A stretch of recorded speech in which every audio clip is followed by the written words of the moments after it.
Hello students, आपका स्वागत है मेरे चैनल स्टडी विथ अवंतिका में। इस वीडियो में आपकी एनसीईआरटी बुक के साथ मेरे नोट्स अटैच्ड हैं, जिससे आपको चैप्टर का कॉन्सेप्ट समझने में काफ़ी आसानी होगी। नोट्स के साथ मैंने मैप भी अटैच किया है, तो आइए शुरू करते हैं। डियर स्टूडेंट्स, आज का हमारा टॉपिक है kinship, caste and class, theme 3, book 1, ancient India. और ये किस पीरियड में हम पढ़ रहे हैं? Again 600 BC to 600 CE। इसको पढ़ने के लिए हम जो बेस बनाएंगे वो है Mahabharata, Dharmashastra like Manusmriti, Dharmasutras and Buddhist literature. और ये सोशल सिस्टम, अर्ली इंडिया का सोशल सिस्टम जो था, ये क्यों हुआ था?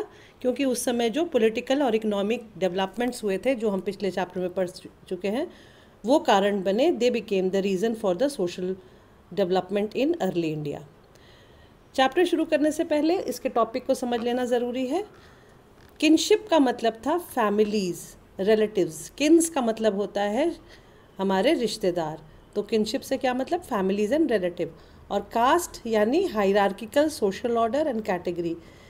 इसमें वर्णा सिस्टम हम पढ़ेंगे, जाति श्रेणी सब पढ़ेंगे कास्ट में, कि कास्ट सिस्टम उस ज़माने में कैसे शुरू हुआ था। और क्लास का मतलब the difference between rich and poor, गरीब और अमीर में जो फ़र्क था। और ये किस वजह से था? ऑक्यूपेशन, जो जैसा काम करता था उस हिसाब से उसका रिच या पुअर होना तय होता था। इसमें जो changes that influence the early society, क्या क्या चीज़ें थी जिन्होंने अर्ली सोसाइटीज़ को इन्फ्लुएंस किया? सबसे पहले जो हमने पॉलिटिकल और इकोनॉमिक डेवलपमेंट था उसको हम थोड़ा देख लेते हैं। Extension of agriculture in forest, specialization of craft and unequal distribution of wealth. Society बढ़ी, लोग और डेवलप हुए, उस वजह लोग बढ़े, पॉपुलेशन ग्रोथ हुआ, उस वजह से एग्रीकल्चर जो हुआ वो फॉरेस्ट की तरफ एक्सटेंड हुआ।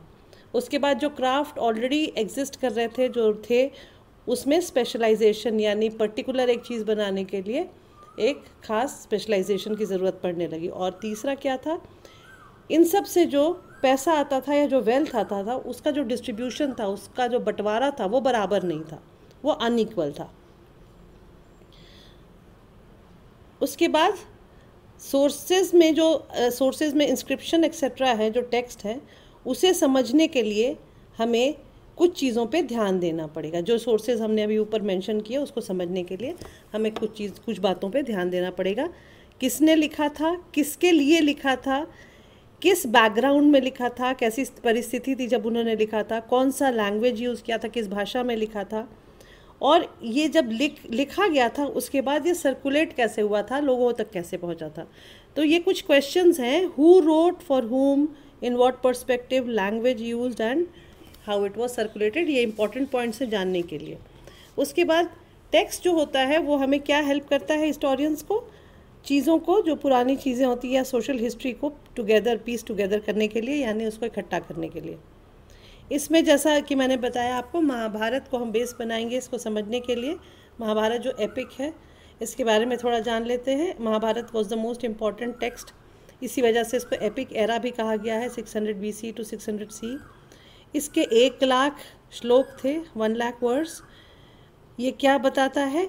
रेंज ऑफ सोशल कैटेगरीज़ के बारे में बताता है। उस ज़माने में कितनी सारी सोशल कैटेगरीज़ थी या सोसाइटी में कितने सारे कास्ट थे, इसके बारे में बताता है। उसके बाद उस ज़माने में सोशल सिचुएशन कैसे, लोग कैसे बिहेव करते थे, उस ज़माने में कैसी परिस्थितियाँ थी, उसके बारे में बताएगा। उसके बाद इसको 1000 साल लगा था पूरे महाभारत को तैयार होने में, और 500 BCE ऑनवर्ड्स इसको लिखा गया था। फिर ये स्टोरी किसके बारे में है? आप सबको पता ही होगा, फिर भी मैं रिपीट करती हूँ। This story is about the 2 sets of warring cousins, Kaurava and Pandavas, and the norms depicted were followed by main characters.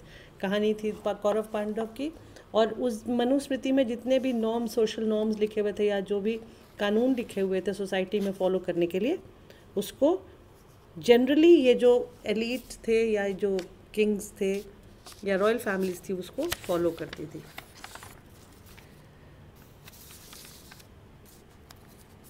इसको महाभारत को बेस बनाने के पहले उसको जान लेना पड़ेगा कि वो किस तरह से हमारे सामने मॉडर्न फॉर्म में आया। उसके लिए हमारा जो सब टॉपिक है वो है preparing critical edition of Mahabharata. किस तरह से जो मॉडर्न फॉर्म ऑफ महाभारत जिसको हम पढ़ते हैं वो हमारे सामने लाने वाले कौन थे? वी.एस. सुतंकर 1909, जिसको उन्होंने कोशिश करी महाभारत को समझने की। यानी प्रिपेयरिंग क्रिटिकल एडिशन का मतलब होता है अंडरस्टैंडिंग द एपिक। वी.एस. सुतंकर जो थे वो नोटेड संस्कृत स्कॉलर थे और उनके साथ कम से कम 1 दर्जन से ज़्यादा और स्कॉलर्स उनके साथ थे, जिन्होंने मिलके क्या किया, सारे संस्कृत मैन्युस्क्रिप्ट जो थे पूरे ऑल ओवर इंडिया में महाभारत के, उसको कलेक्ट किया अलग अलग पार्ट ऑफ द कंट्री से। उसके बाद इन सारे वर्सेस को या मैन्युस्क्रिप्ट्स को कंपेयर किया गया। उसके बाद इसमें उन मैन्युस्क्रिप्ट्स को या उन वर्सेस को सेलेक्ट किया गया जो कॉमन थे आपस में, और उसको उसके वर्जन्स को पढ़ा गया। फिर उसके बाद उसको पब्लिश किया मॉडर्न फॉर्म में, और जब पब्लिश किया तो 13,000 पेजेस में 47 ईयर में इसको आज का जो महाभारत के फॉर्म में हमारे सामने उसको प्रस्तुत किया। तो इसे हम क्या कंक्लूजन इस स्टडी से ड्रॉ करते हैं, इस क्रिटिकल एडिशन से, कि जब ये लोग ये सब इकट्ठा कर रहे थे और पढ़ रहे थे तो इसमें कुछ कॉमन एलिमेंट्स थे जो पूरे इंडिया में, पूरे सब कॉन्टिनेंट में, कश्मीर से लेकर नेपाल तक और बाकी सब जगह, साउथ इंडिया तक, सब जगह कुछ कॉमन एलिमेंट्स थे जो महाभारत में पाए गए। जैसे story was about 2 warring cousins, जो बेसिक स्टोरी थी वो सेम थी, लेकिन जो रीजनल वेरिएशन है, अलग अलग प्रांत में जो उसका वेरिएशन था, जिस तरीके से टेक्स्ट लिखा गया, वो एक बड़ा स्ट्राइकिंग फीचर था, जो कि जब ये लोग प्रिपेयर कर रहे थे उसके फुटनोट्स में ये लिखते जा रहे थे। उसमें आपके चैप्टर में इसका एग्जाम्पल भी लिखा हुआ है। ये जो रीजनल वेरिएशन है ये क्या रिफ्लेक्ट करता है? कॉम्प्लेक्सिटी ऑफ सोसाइटी, कि उस ज़माने में सोसाइटी में बहुत सारे उलझने थी या कॉम्प्लेक्सिटी थी, और डायलॉग के through dominant and local tradition को समझने में आसानी होती थी। उसके बाद understanding of process mainly from text written by Brahmanas. Text को कैसे समझा गया, कौन लिखते थे? ब्राह्मणास लिखते थे, और इसको ये जितने भी स्कॉलर्स थे इन्होंने समझने की कोशिश करी। फिर historians took this text on face value in 19th and 20th century, that is everything was true for them. जब 19th and 20th सेंचुरी में जिन हिस्टोरियंस ने महाभारत के टेक्स्ट को या उसके वर्सेस को पढ़ा, तो वो ये मान के चलते थे कि सब कुछ जो भी इसमें लिखा है वो उस ज़माने में वैसा ही होता था।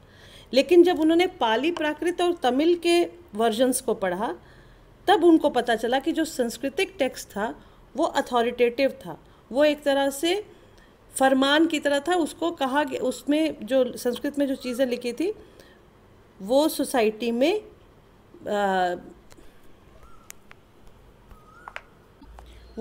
में इम्पोज की हुई थी, और उसको पाली, प्राकृत और तमिल के टेक्स्ट थे, उन्होंने इसको क्वेश्चन किया था। अब एक एक करके हम इन सारे सोशल कैटेगरीज़ के बारे में पढ़ेंगे, जैसे फैमिली है, किनशिप है, पेट्रिलिनी है, मैरिज है, गोत्र है, कास्ट है, वर्ण है, पोजीशन ऑफ विमेन है। ये सारे पॉइंट्स को हम इस चैप्टर में एक एक करके समझने की कोशिश करेंगे, और उसके बाद इनको समझने के लिए हम एग्जाम्पल लेंगे महाभारत टेक्स्ट के अलग अलग वर्सेस से और बुद्धिस्ट टेक्स्ट से।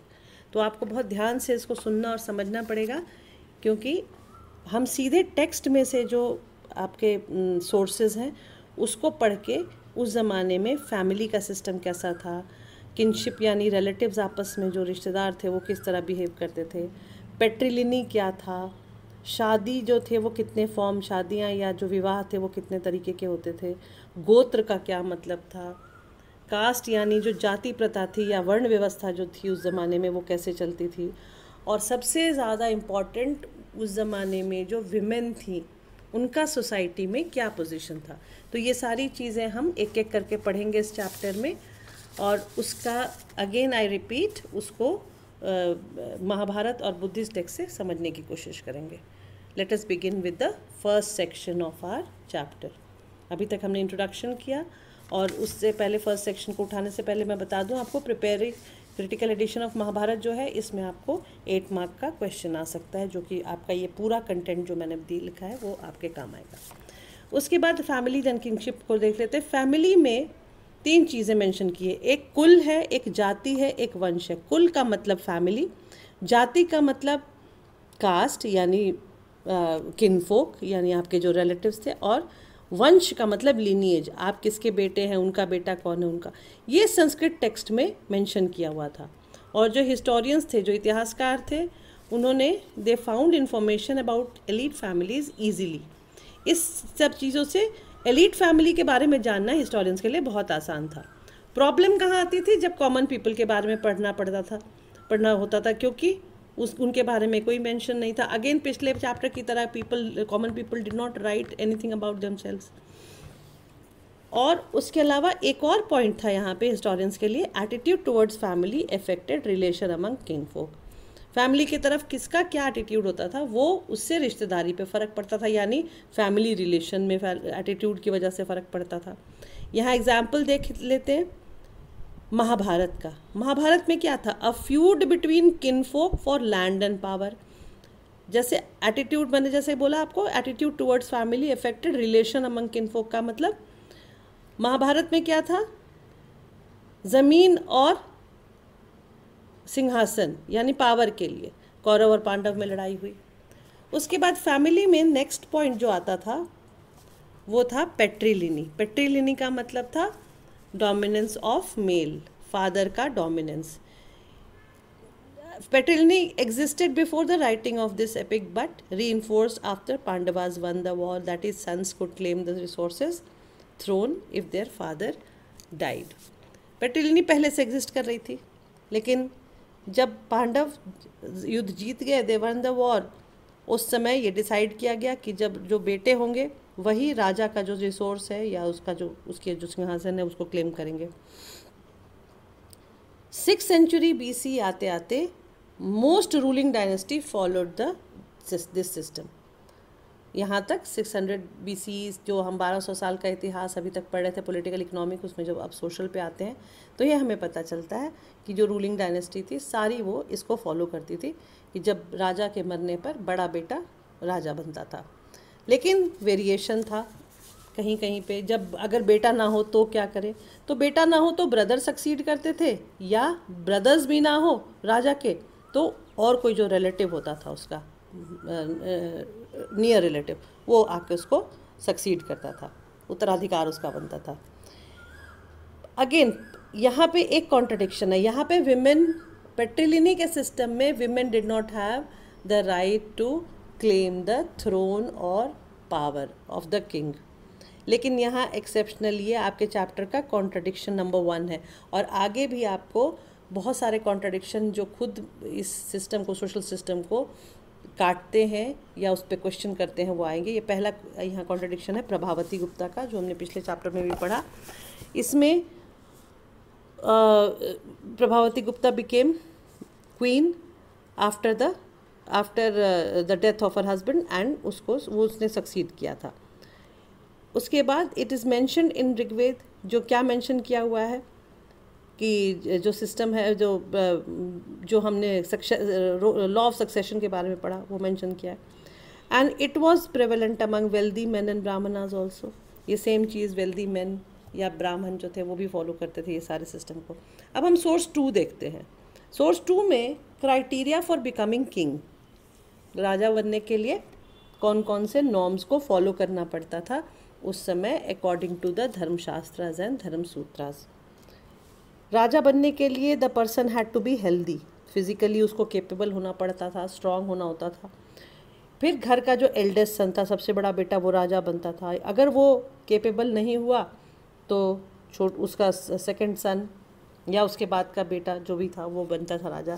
ये एग्जाम्पल आप धृतराष्ट्र और पांडु की कहानी में देखते हैं कि धृतराष्ट्र क्योंकि अंधे थे तो पांडु ने गद्दी संभाली थी, राज सिंहासन संभाला था। उसके बाद युधिष्ठिर उनके बड़े बेटे थे, इसलिए वो राजा, घर के सबसे बड़े बेटे थे, सारे भाइयों में सबसे बड़े थे, इसलिए उनको राजा की गद्दी मिली कौरव पांडव के बीच में। और बाकी क्राइटेरियाज़ को मैंने आपको पहले से ही मेंशन कर दिया है। उसके बाद आपका आता है सेकंड पार्ट।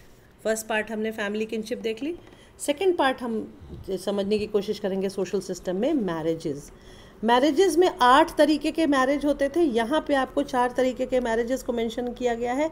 एंडोगेमी, जिसका मतलब था अपने रिलेटिव्स में ही आपस में ही शादी करना। एक्सोगेमी, यानी अपने रिलेटिव के, अपने ब्लड रिलेशन के बाहर जाके शादी करना, आउटसाइड द फैमिली।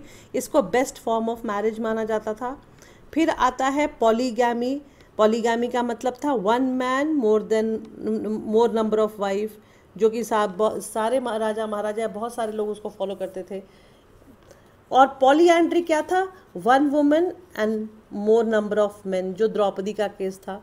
द्रौपदी के 5 पति थे, जैसे लिखा हुआ है इसमें। लीनिएज को या फैमिली को चलाने के लिए बेटे बहुत इंपॉर्टेंट थे। बेटियां जो थी उनका क्या पोजीशन था? They were considered as bearers of healthy सन।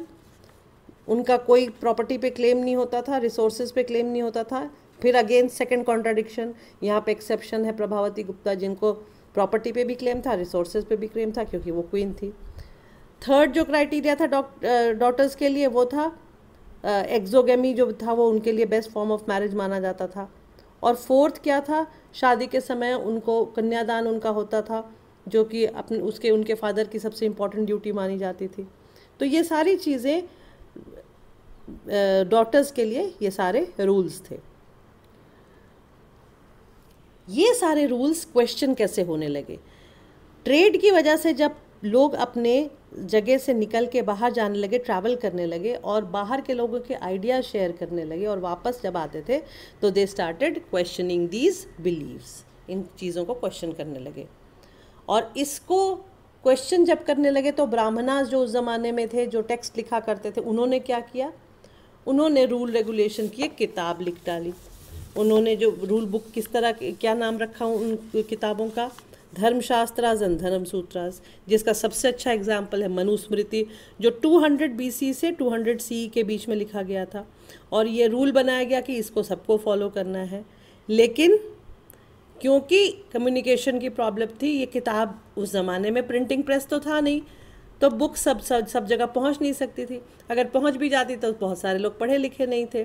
तो लैक ऑफ कम्युनिकेशन के वजह से ये सारे रूल रेगुलेशन सब जगह फॉलो नहीं किए जा सकते थे। इसका एग्जाम्पल आप देखिए है, 8 टाइप्स ऑफ मैरिजेस था मनुस्मृति में, लेकिन फर्स्ट 4 को गुड माना जाता था। रेस्ट ऑफ द प्रैक्टिसेस जो थे, rest 4 were not considered good and they were practised by those who did not follow the Brahmanas. ये हो गया थर्ड कॉन्ट्राडिक्शन आपका, कि रूल्स तो बने थे, ब्राह्मण इंसिस्ट भी करते थे कि रूल्स फॉलो करो, लेकिन बहुत सारे रूल्स नहीं फॉलो कर पाते थे, जिसमें marriage was one of the examples. उसके बाद थर्ड पार्ट में हम आते हैं चैप्टर के गोत्रा सिस्टम। गोत्र सिस्टम क्या था? गोत्र का मतलब क्या था? गोत्र था कि जो कोई भी वैदिक सीयर या साधु होता था, उसके नाम से उसके एरिया में जो सिस्टम चलता था उसको गोत्र कहते थे, नेम्ड आफ्टर वैदिक सीयर। और ये कब से था? 1000 BC से इसको फॉलो किया जा रहा था। एग्जाम्पल जो थे, जो उस ज़माने के जो सेजेस थे या वैदिक सीयर थे, सबसे जो पॉपुलर हैं वो वशिष्ठ थे, गौतम थे, भारद्वाज थे। इनके नाम से पीपल फॉलोइंग द सेम गोत्रास, और उसके बाद उनके डिसेंडेंट्स ने उसको फॉलो किया। आज तक इस चीज़ को फॉलो किया जाता है। अब एक बात याद रखिएगा, गोत्र में कास्ट सिस्टम नहीं इंटरफेयर करता। किसी का भी उस वैदिक सीयर के एरिया में जो भी रहता था उसको वो गोत्र मिल जाता था। एक तरह से अगर आप समझने की कोशिश करें तो ये पिन कोड की तरह था कि जिस एरिया में वो राजा रहते थे, वो साधु रहते थे, उससे उनके नाम से बाकी लोग जाने जाते थे। तो इसको एग्जैक्टली तो नहीं, but yes you can compare this. इसमें 2 रूल्स थे गोत्र से रिलेटेड विमेन के लिए। पहला, विमेन जो थी शादी के बाद अपना गोत्र, अपने फादर का गोत्र छोड़ के अपने हस्बैंड का गोत्र अडॉप्ट कर देती थी। और दूसरा, सेम गोत्र के मेंबर्स जो थे वो आपस में शादी नहीं कर सकते थे, क्योंकि उनको रिलेशन में माना जाता था। तो गोत्रा के 2 रूल्स 1 मार्क क्वेश्चन में ये आ सकता है आपको। अब इसमें जो कॉन्ट्रडिक्शन नंबर 4 यहाँ पे आता है वो ये है कि जैसे कहते हैं कि फादर का गोत्र आगे चलता था, लेकिन सतवाहना जो किंग्स थे जो वेस्टर्न और डेक्कन में थे 200 BC से 200 CE, अगेन इसको हमने पिछले वाले चैप्टर में भी मेंशन किया था, इन्होंने क्या किया था, मदर्स गोत्र को एडॉप्ट किया था। इसलिए आप देखिएगा जो नाम दिए हुए हैं, गौतमी पुत्र श्री सतकर्णी या वशिष्ठी पुत्र, इस तरह से सबके नाम दिए हुए, और they carried their mothers gotra instead of their father. उसके बाद एक और कॉन्ट्राडिक्शन है, some women belong to the same gotra that is against the rule of exogamy of Manusmriti. कई बार क्या होता था कि विमेन जो थी वो सेम गोत्र में जाती थी, क्यों, रीज़न क्या था, क्लोज निट कम्युनिटी को बरकरार रखने के लिए, ताकि फैमिली में यूनिटी रहे। और ये कहाँ होता था, साउथ इंडिया में कई प्लेसेस में होता था जहाँ एंडोगमी आज भी प्रैक्टिस होती है। गोत्र से रिलेटेड एक और पॉइंट है यहाँ पे, सब पॉइंट है कि पोजीशन ऑफ मदर क्या था। Mothers were important only when Satavahana adopted their gotra, but for succession they also followed patriliny. Satavahana ने उनका नाम तो अपनी मदर का रखा था अपने नाम के आगे, लेकिन जब थ्रोन या सिंहासन या पावर की बात आती थी तो वो पेट्रिलिनी को फॉलो करते थे। ये एग्जाम्पल है आपका, देखिए सोर्स 5 में, इसको समझने के लिए, पोजीशन ऑफ मदर को समझने के लिए सोर्स 5 को आपको देखना ज़रूरी है, जिसमें जो गांधारी जो दुर्योधन की मदर थी, the mother of Duryodhana, who she advises, लेकिन वो एडवाइस करती है कि आप लड़ने मत जाइए, आप कृष्ण से या पांडवों से मत लड़िए, ये गलत है, लेकिन दुर्योधन नहीं सुनता, and in the end he gets killed, he indulges himself in war and he gets killed. तो मदर की बात को सुनना या उसको फॉलो करना ये भी बड़ा मुश्किल लगता था उस ज़माने में। यहाँ पे हम एक नया वर्ड देखते हैं, मेट्रोनिमिक्स, न्यू वर्ड। मेट्रोनिमिक्स का मतलब नेम्स डिराइव्ड फ्रॉम मदर, जैसे सतवाहनाज का था, तो सतवाहनाज वर फॉलोइंग मेट्रोनिमिक्स। यहाँ पे एक फिगर देख लेते हैं जिसमें अहिक्षेत्रा टेम्पल का दिया हुआ है, 500 BC का battle scene on wall terracotta से बना हुआ है ये। तो ये सारी चीज़ें अगर आप देखें तो आपको एक तरह से उस ज़माने का एग्जाम्पल मिलेगा। फिर आता है हमारा फोर्थ पॉइंट क्या था, कास्ट, वर्ण, जाति एंड श्रेणी एंड बियॉन्ड। अभी तक हमने कौन कौन सा पॉइंट लिया था, सबसे पहले फैमिली एंड किनशिप लिया था, सेकंड हमने मैरिज लिया था, थर्ड हमने गोत्र के बारे में पढ़ा, और अब हम पढ़ेंगे कास्ट के बारे में, यानी जाति प्रथा के बारे में, वर्ण व्यवस्था के बारे में, उसके बाद श्रेणी, जाति, बियॉन्ड। ये सोशल डिफरेंस का एक बहुत बड़ा एग्जाम्पल था। वर्ण क्या था, पूरी जो सोसाइटी थी वो 4 वर्ण में डिवाइडेड थी, ब्राह्मण, क्षत्रिय, वैश्य एंड शूद्र। वर्ण के बाद जो लोग इन चारों में नहीं फिट होते थे, इन चारों सेक्शंस में नहीं फिट होते थे, वो उनके लिए ब्राह्मणा जो वहाँ उस समय रूल बुक लिखा करते थे, वो उनको जाति में उनको फिट करते थे। Who did not fit in the वर्ण दे वर पुट इनटू जाति। जो जाति में भी नहीं फिट होते थे उनको श्रेणी में फिट कर दिया जाता था। श्रेणी का क्या मतलब था, क्या पर्पस था, स्पेशलाइजेशन ऑफ वर्क। जैसे अगर वैश्य है या वैश्य जाति का है तो उसमें अगर स्पेशलाइजेशन उसका गोल्ड स्मिथ में या सुनार के काम में है तो उसको किस श्रेणी में रखा जाता था, गोल्ड स्मिथ की। फिर आयरन स्मिथ थे और बाकी भी और बहुत सारे जितने भी स्पेशलाइजेशन ऑफ वर्क था उसमें श्रेणी में रख दिया। वर्ण, जाति और श्रेणी के बियॉन्ड भी और बहुत सारे लोग थे जो इनमें नहीं फिट होते थे। उनमें अनटचेबल्स थे जिनको चांडाल कहा जाता था, निषाद थे जो फॉरेस्ट में रहते थे, जो जंगली लोग थे, और मलेच थे जो फॉरेनर्स थे जैसे शक थे। निषाद में आपका एकलव्य का सबसे अच्छा एग्जाम्पल है। चांडाल वो थे जो कॉप्स उठाते थे, जो एग्जीक्यूशन का काम या जल्लाद का काम करते थे, इस तरह की चीज़ें जो थे, या जो स्कैवेंजिंग करते थे उनको चांडाल कहा जाता था। तो ये सारे डिवीजन ऑफ पीपल या सोसाइटी था पूरा, वर्ण, जाति, श्रेणी, उसके beyond untouchable, Nishada and Mleccha. अब कास्ट कैसे बनता था? Caste was based on hierarchical social category which was given in Dharmashastra and Dharmasutras. According to Brahmana this order was divinely designed and determined by birth. लिखने वाले कौन? ब्राह्मणा. कहाँ लिखे? धर्मसूत्र एंड धर्मशास्त्र में. और क्या इसको जस्टिफाई करने के लिए कहते थे कि ये प्री डिटरमिन्ड है या डिवाइनली भगवान ने बना के भेजा है, और आप जिस जाति में या धर्म में, जिस जाति में आप जन्म लेते हैं उसी को आपको फॉलो करना पड़ेगा, क्योंकि आपका डिटरमिन्ड है बाय बर्थ. और वर्णा जैसा मैंने आपको बताया था, it was based on occupation. और इसको समझने के लिए हमें सोर्स 6 देखना होगा, जिसमें पुरुष सूक्ता, जो कि एक ऋग्वेद का हिम है या एक उसका मेंशन है, और ब्रह्मा कहते हैं कि ब्रह्मा के द्वारा उसको प्री डिटरमिन्ड है. और उसमें पुरुष सूक्ता में वर्ण व्यवस्था को कैसे डिटर्मिन किया गया है? ब्राह्मणा फ्रॉम ब्रह्माज माउथ, पुरुष ब्रह्मा को यहाँ कहा गया है. एंड उसका काम क्या है? पढ़ना, पढ़ाना, वेद पढ़ना और अलग अलग तरह के यज्ञ करना, टू परफॉर्म सैक्रिफाइसेस, जैसे राजसूय यज्ञ हुआ या अश्वमेध यज्ञ हुआ. ये सब जो राजा महाराजा कराते थे वो ब्राह्मणों के द्वारा ही करवाया जाता था. सेकंड वर्णा था क्षत्रिय. क्षत्रिय जो थे वो ब्रह्मा के आर्म से हुए थे. इनका काम क्या था? They were meant to fight wars, rule, give justice, study Vedas, get sacrifices performed and make gifts. Rule करना था उनका काम, वॉर पे जाना था, वेद पढ़ना था, और जो जितने भी यज्ञ थे उसको ब्राह्मणों से करवाना, और गिफ्ट्स एक दूसरे को देना. फिर आता है आपका वैश्यास. वैश्यास कौन थे? जो एग्रीकल्चर में, ट्रेड में या पेस्टोरलिज्म में इन्वॉल्व रहते थे, उनको वैश्यास कहा जाता था. द मर्चेंट जो क्लास था. उसके बाद आपका आता है फोर्थ वर्ण है वो शूद्रा. उसका सिर्फ काम क्या था?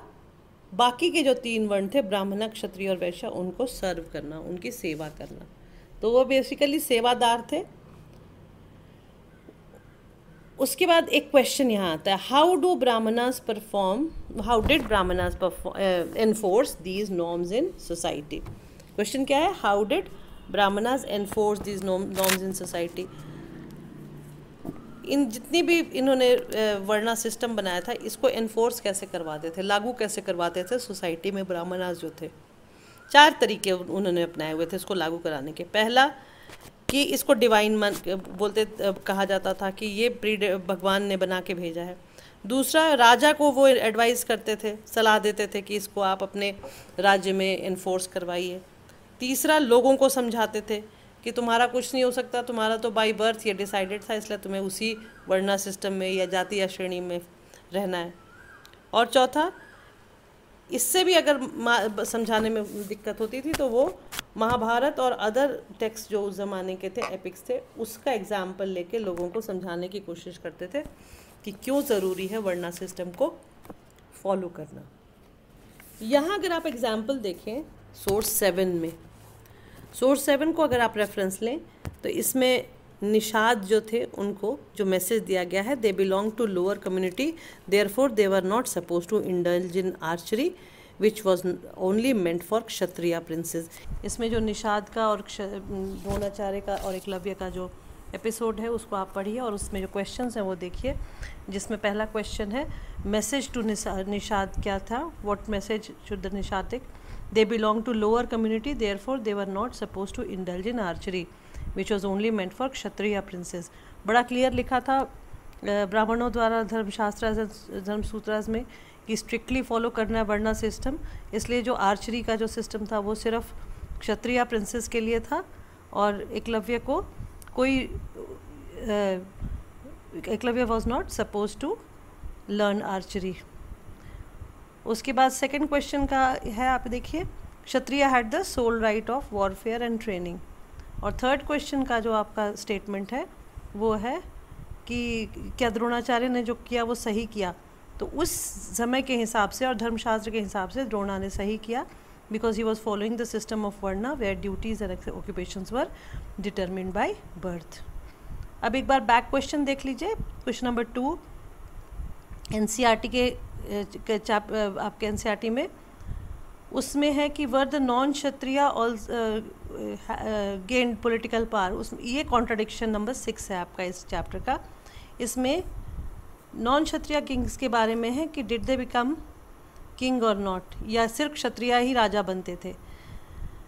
इसका आंसर आपका ये है कि political power was open to anyone who had sources and support. जो भी अमीर होता था, जिसके पास रिसोर्सेज होते थे या जिसको सपोर्ट मिल जाता था आर्मी का, वो राजा बन सकता था। इसमें जो एग्जाम्पल्स हैं मौर्याज, जिसके जो बुद्धिस्ट लिटरेचर के हिसाब से देवर क्षत्रिय, बट ब्राह्मणिकल टेक्स्ट उनको लो रीजन का मानता है, जिन्होंने मगध को रूल किया था। उसके बाद सेकंड नंबर पे आते हैं शुंगाज एंड कन्वाज, जो ब्राह्मण थे और वो मौर्याज के सक्सेसर थे, and they also became king.